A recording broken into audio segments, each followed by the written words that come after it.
2011-ci ildə mənə Azərbaycanın Echo qəzetinin saytında dərc olunmuş bir məqalənin linkini göndərmişdilər. Bu, Moskvalı alim bioloq Səməd Cəfərovun müsahibəsi idi. O, Runanşah adlı insan su pərisi haqqında bir əfsanə kimi deyil, öz gözləri ilə gördüyü canlı məxluq kimi danışırdı. O zaman mən bu məqalənin gerçəkliyinin fərqinə varmamışdım. Lakin 5 ildən sonra yenə bu yazı qarşıma çıxdıqda məqalədə göstərənləri araşdırmaq və faktların həqiqətliyinə əmin olmaq istədim. Məni Runanşahın varlığını təsdiq edən fotolar, kitablar, məqalələr, şahidlərin söhbətləri maraqlandırırdı.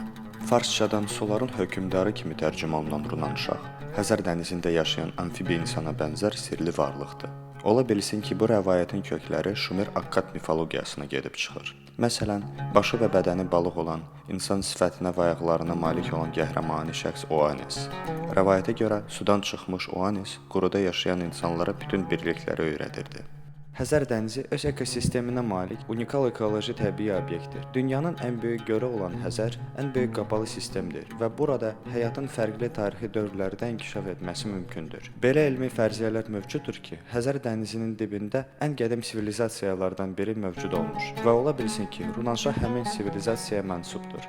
Hətta əfsanəvi Atlantidanı da məhz burada axtarmaq lazımdır. İnternetdə Runanşah barədə bütün aramalar müəllifi Oksana Bulanova olan 2011-ci ilin məqaləsinə gətirib çıxarır. Daha doğrusu, Bulanovanın alim Səməd Cəfərovla Runanşah tədqiqatlar və sənədlər barədə müsahibəsinə. Çox saylı cəhətlərdən sonra mən nəhayət ki, məqalənin müəllifi Oksana Bulanovanı tapdım. Söhbət zamanı o, müsahibə dərc olunandan sonra materialın doğurduğu diqqətin bomba partlayışı ilə müqayisə edilə biləcəyini qeyd etdi. Səməd Cəfərovla müsahibə almaq üçün mətbu orqanlardan, telekanallardan telefon zəngləri və məktubların ardı-arası kəsilmirdi. Bioloq özü isə bu qəfil diqqətdən heç də razı deyildi. Moskvanın tanınmış bioloqu olan Rusiya Elmlər Akademiyasının Biologiya Elmi Tədqiqat İnstitutunda çalışan və dəniz heyvanları sahəsində ixtisaslaşan Səməd Cəfərov kriptozoologiya sahəsi ilə maraqlandığını çox da nəzərə çarpmırdı. Onun şəxsinə qarşı belə yüksək maraq işində problemlərə,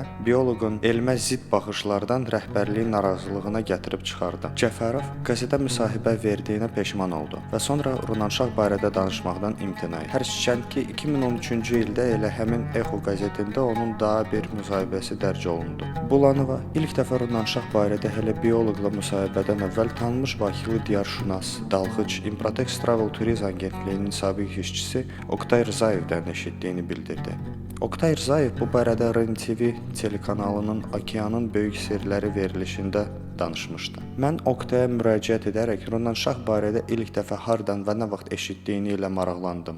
Runanşah это зона, это сведения появились, знаете, когда несколько лет назад, ну, может, 10-15 лет назад, уже период независимости, написали в газете у нас про траулер рыболовецкий, который шел где-то там в районе Ленкорани, это рейсом на Иран. И их обогнало какое-то животное. Они сначала думали, что тюлень обогнал этот, а тюлень так быстро не плавает, только дельфин плавает. Значит, траулер шел, и траулер, моряки, там 16 человек, видели существо с длинными волосами, как они увидели перепонку между руками, руки короткие, ноги ластообразные, серо-серебристая кожа, зеленоватые длинные волосы, без подбородка, рот, нос, клюв вроде сделаны, и глаза выпущенные. Обогнал их. А потом они прибыли в город Энзели, или Рейш, там, порт. И когда это разговорились, собрались журналисты, собрали пресс-конференцию, и вроде бы команда корабля, особенно капитан, так? Это там интервью дали. И тогда иранские корреспонденты, они тоже эту легенду или там что слышали, стали говорить, что мы тоже это знаем. Команда прибыла в Баку этого траулера, рассказала своим руководству, их посчитали там 16 человек из пьяниц, которые напились, и у них галлюцинации зеленого змея были. Вот такова была краткий пересказ этой газетной статьи. Rzayev ilə söhbətdən sonra mənim suallarım daha da artdı. Belədir ki, o Cəfərovun müsahibəsindən bəzi məlumatları təqzib etdi. Birincisi, Bakı adlı balıqçı gəmisi mövcud deyil və heç vaxt da olmayıb. Limanın reyestrində də bu adda gəmi yoxdur. İkincisi, İranın şimalında Çalış şəhərindən tutmuş Azərbaycanın Lənkəran şəhərinədək, habelə Türkmənistanın Çələkan rayonunda Runanşahın göründüyü coğrafi məntəqələrə Cəfərovun çoxsaylı istinadları heç bir mənbə öz təsdiqini tapmır. Belə ki, nə Türkmənistanda, nə də İranda heç vaxt bu əfsanə barədə eşitməmişdilər. Üçüncüsü isə gəmidən çəkilmiş foto şəklin əslini əldə etmək üçün Cəfərovun özü ilə görüşmək mümkün olmadı. Bütün internet aramaları məni hər dəfə ilkin məqaləyə gətirirdi. Belə bir təsəvvür yaranıb ki, Cəfərova qədər heç kim Runanşahın mövcudluğunu bu cür qətiyyətlə bəyan etməmişdi. Oksana Bulanovun dediyinə görə, Cəfərov 2011-ci ilin mart ayında Təbrizdə keçirilən Həzəryanı dövlətlərdə anormal hadisələrə həsr olunmuş konfransda Runanşah barədə çıxış edən yeganə məruzatçı idi. Nə intensiv internet axtarışları, nə də İranlı həmkarlarla söhbətlər nəticəsində bu simpoziumun mövcudluğu barədə heç bir dəlil əldə etmək mümkün olmadı. Mən getdikcə daha çox Cəfərovla görüşmək istəyirdim. Buna görə də Rusiya Ekologiya Akademiyasının idarə heyətinin üzvü və akademiki, Rusiya Təbiət Elmləri Akademiyasının akademiki, UNESCO-nun mədəniyyət və təhsil sahəsində eksperti Nizami Məmmədova müraciət etdim. Nizami Məmmədovun Azərbaycan diasporunu yaxşı tanıdığı bildiyimə görə Moskvada Cəfərovu tapmağa mənə köməklik göstərməsini xahiş etdim və elmi dairələrdə Cəfərovun axtarışları belə nəticələndi. В 3 институтах биологического профиля я выходил на этих самых, есть сайт, где сотрудники все, и там нигде его нет. Вот я не знаю, в Москве его нет. Может быть, он каком-то подмосковном. Я даже хотел тебе послать этот список по сайту сотрудников, чтобы ты увидел, что и там нет. Əsas təsisatlardan biri olan Koltsov adına İnkişaf Biologiyası İnstitutunda Cəfərov adlı şəxsi heç kim tanımır. Звонил ученому секретарю, они сказали, что у нас такого человека нет.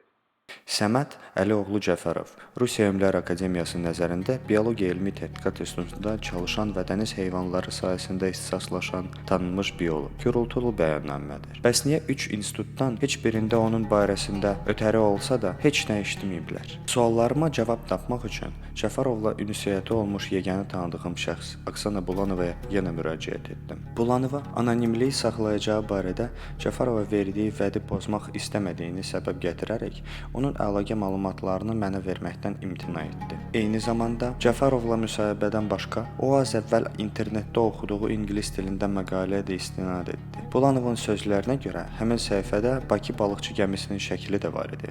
Я до сих пор жалею, что я не скопировала в интернете тот материал с маленькой фотографией, который я прочитала, и потом я его просто потеряла. То есть запомнить-то я запомнила, но я вот его... И потом я его не могла найти. Потом, когда начинаешь набирать что-то уже на эту тему, да, уже потом я выхожу на саму себя. Видела я эту фотографию. Не знаю, насколько она подлинна, не знаю, насколько она... Это не фотошоп и не фейк, я не могу сказать. Я ее видела. Это небольшая фотография, где-то, наверное, 500 на 400, вот так вот, да, может быть, даже меньше, горизонтальная.